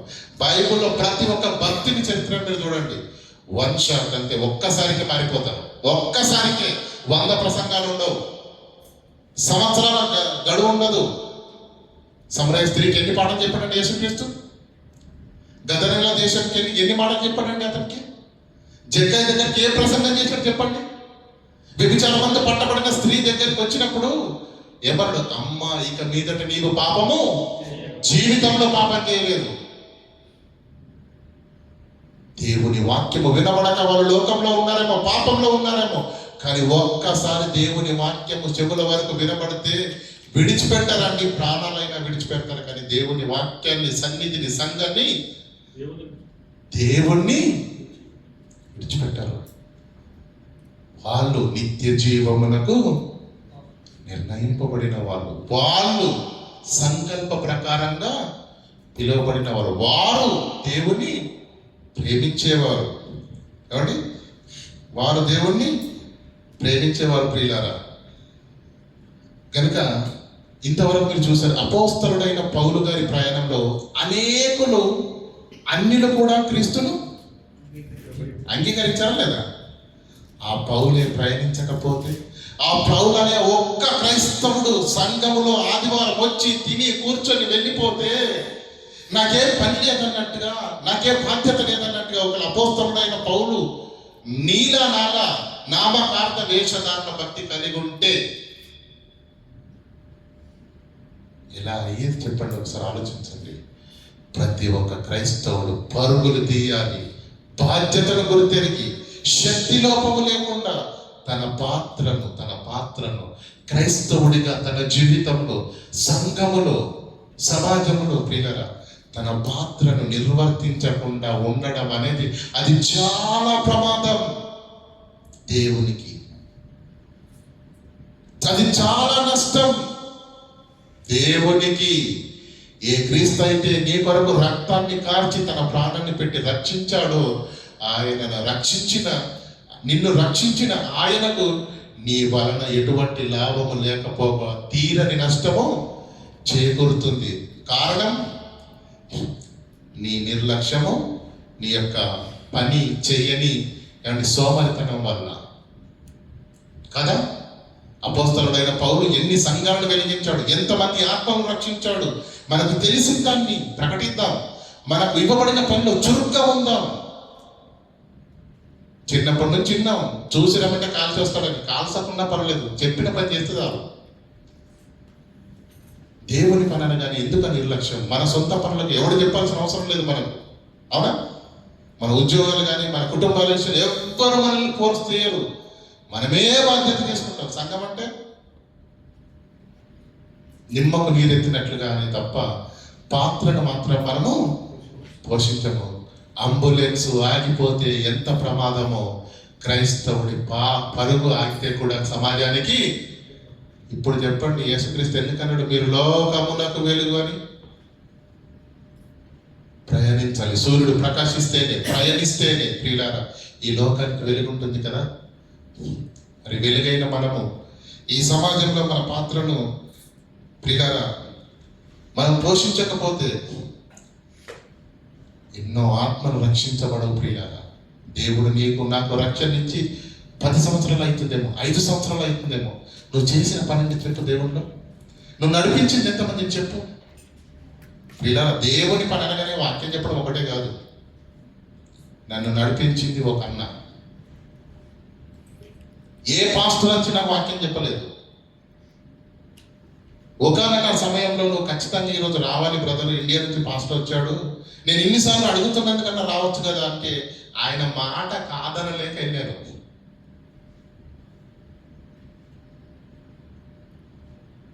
ఆయన మాట ఈరోజు నేను దేవుని మహాకృపను బట్టి మీ ఎదుట 4 మాటలు చెప్పగలుగుతున్నానంటే ఆ దీవెన అతనికి, అతని కుటుంబానికి ఖచ్చితంగా ఉంటది. ఒక సంఘానికి ఒక పాత్రను నడిపించడానికి ప్రియుల పాస్టర్ గారి పాత్ర ఒకటే కాదండి, నడిపిస్తున్న వారి దగ్గర నుంచి ఏమండి, మన బళ్ళు తోలుతున్న వాళ్ళ దగ్గర నుంచి ఫోన్లు చేస్తున్న వాళ్ళ దగ్గర ప్రతి ఒక్కరి పాత్ర ఉంటుందండి. దేవుని పని విషయంలో ప్రతి ఒక్కరి పాత్ర ఉంటుంది. అందరము పని వాళ్ళుగా మారాలి, అందరూ నడుం కట్టాలి, అందరూ బాధ్యత తీసుకోవాలి. ఇది మన పని. ఇంతమంది దేవుని వాక్యం తెలిసిన మనలో ఎందుకు ఇంకా ఈ చీరలు ఖాళీగా ఉన్నాయి చెప్పండి? పని చేస్తున్నామా?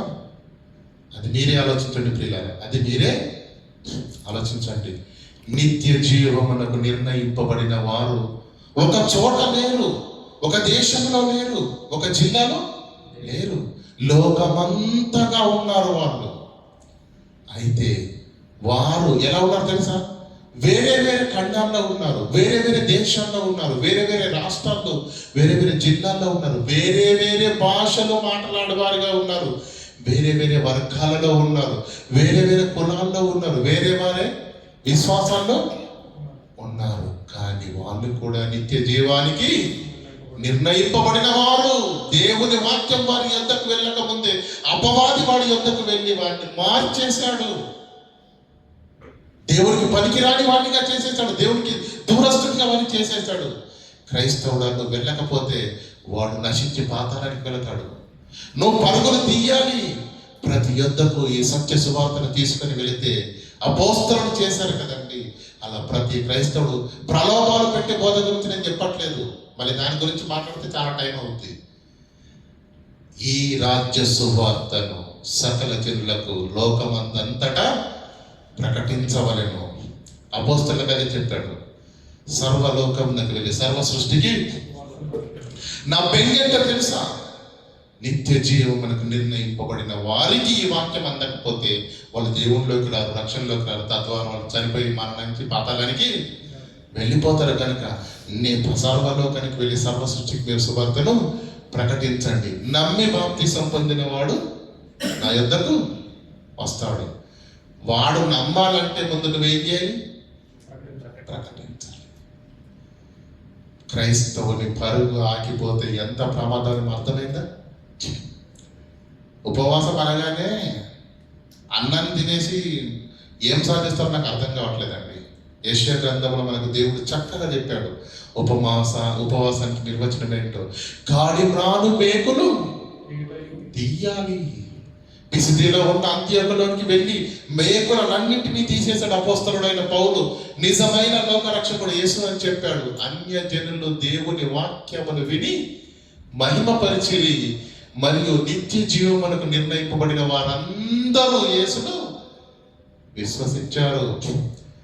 కొరింథీలో అదే జరిగింది, తెస్సలోనికలో అదే జరిగింది, బెరియలో అదే జరిగింది, ఈకోనియాలో అదే జరిగింది, లుస్త్రాలో అదే జరిగింది, దెర్బేలో అదే జరిగింది.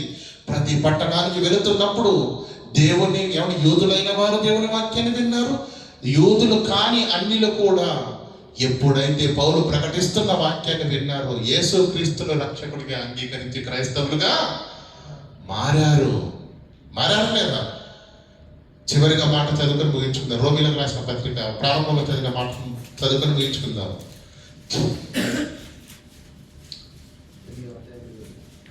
8:30.